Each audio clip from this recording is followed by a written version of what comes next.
There are businesses in Cuba that are just joint ventures with Cuban entities. There are many hotels owned by Spanish chains, for example, Jamaican chains. They are in business joint ventures with entities from the Cuban government. And there are joint ventures going on right now significantly in the area of oil exploration. Many leases have been given out for the north coast of Cuba. I wouldn't call them joint. The Cubans own the stuff. The foreigners bring in the technology and the sorts of things like that. That's the idea of a joint venture. And eventually they enter into a joint venture where the Cuban government owns 51% and the foreign entity owns 50%. And that is one way that the Cuban government wants to maintain control of its patrimony, as opposed to the situation that used to exist before 1959, when foreign entities controlled and owned the whole country. And there were Cuban businesses, and there were Cuban families that have businesses. That is good, because those families did not do very much to protect the rights of the common people, and that led to the revolution that we had in 1959. 1959 in Cuba were better. Literacy standards were among the highest in Latin America. The per capita income in 1959. If you would let me finish, please. I did not interrupt you. Okay. Sorry. Those are all ideas that have been propagated by the right wing in the United States. And going back earlier to what you said, by the way. I'm sorry, why is it, Ray, that most of, or all of the commentary, well, I want to get a word in. We're interrupting each other. No, we're not. Ray, why is it that in the commentary, Ray, why is it that in the commentary, are we going to interrupting here? Ray, why is it that in the commentary that we have seen so far, it's an editorial line that there's nobody in Cuba saying I disagree with this, or that you see the brigade, they were people who went to help Cuba, meaning Castro, and you don't see the beatings of the ladies in white? Is there an editorial view in so far in the program? They were talking to Americans who have been to Cuba who hold that opinion. Well, but there are other Americans going to Cuba and that hold other opinions. And somehow and there Frank, is a I think consensus. thanks to you, we're hearing quite adequately from that point of view. I hope to imply that this is a one-sided affair is just not fair, else you wouldn't be here. Well, but the videos, I appreciate the fact that I can be here. But the fact is, and here's something about the whole argument. The people are seeing the video. Now you're saying something else. The video, anybody watching the video so far will agree with me that it presents an editorial view on one side and there's no comment on the other side on the video. Okay, we have backed up we've stipulated the Cuban government owns virtually all enterprises in that island. 80% of the people in Cuba who have jobs work for the Cuban government. They are very low paid. They can't do business for their own under the law. These are not facts that anybody has tried to cover up or dispute or hide.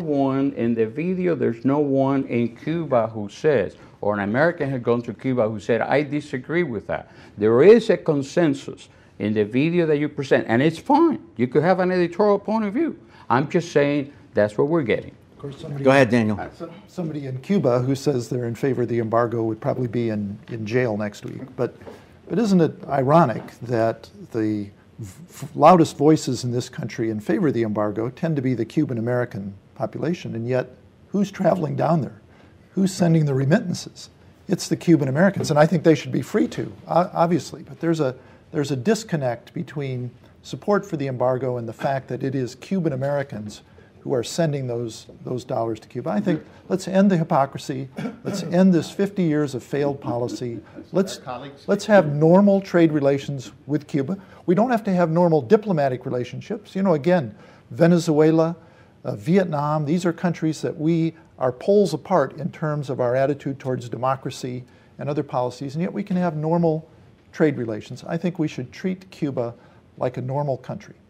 When you went into American grocery stores, you could buy Crocus ham, even as the Zomo police were beating solidarity protesters over the head with clubs in Krakow and Warsaw, you could buy Polish ham. There was an American ambassador in Warsaw during that entire time, and a Polish ambassador in Washington during that entire time. this is just a different animal. It's always been a different animal, and the explanations for why have sometimes been a little insufficient. Ray and then Amaury. Go ahead. No, I think we need to come back. We don't need to editorialize. I think that the essence is, what is the business model in Cuba at this particular point? What lies ahead? We now have about 500,000 people who are going out into the private sector when there's virtually no sort of private sector. What sort of, it's like, oh, okay, you can go out and find, what are the jobs they're going to have? Let me just jump in there and explain what that means. The Cuban government has announced it's laying off 500,000 state-employed people with the idea, right now, fanciful, but with the idea that they will join new private enterprises over time. Right now, there are no new private enterprises to join, but they want the private sector to absorb 500,000 jobs. And there's no private sector, Ray. And I understand. I just said that, Frank. Go ahead, Ray. Okay, and I think that the challenge will be how we, as I said, whether we like it or not, Americans will now be able to send up to $2,000, which means you can sustain a small business. You've got unlimited remittances. Yes, companies would like to go in there, but what sort of partner? If you've still got a socialist, narrow sort of state model that is going to be the dominant economic philosophy, no economic freedom, no labor freedom. We can't pass the Colombia Free Trade Agreement because union rights are not protected. Union workers are not protected in Colombia. What's the free union movement in Cuba these days? Where's the solidarity movement? So anyway, we've got a model that's dysfunctional. We have a system on top of it which is not conducive to the best of sort of trade relationships. But I think your point where you said this will likely continue, these anomalies in the Cuban-American situation, I think that's the prognosis. Turbulence, uncertainty, greater contact, and let's open up the political door along with the sort of the economic window.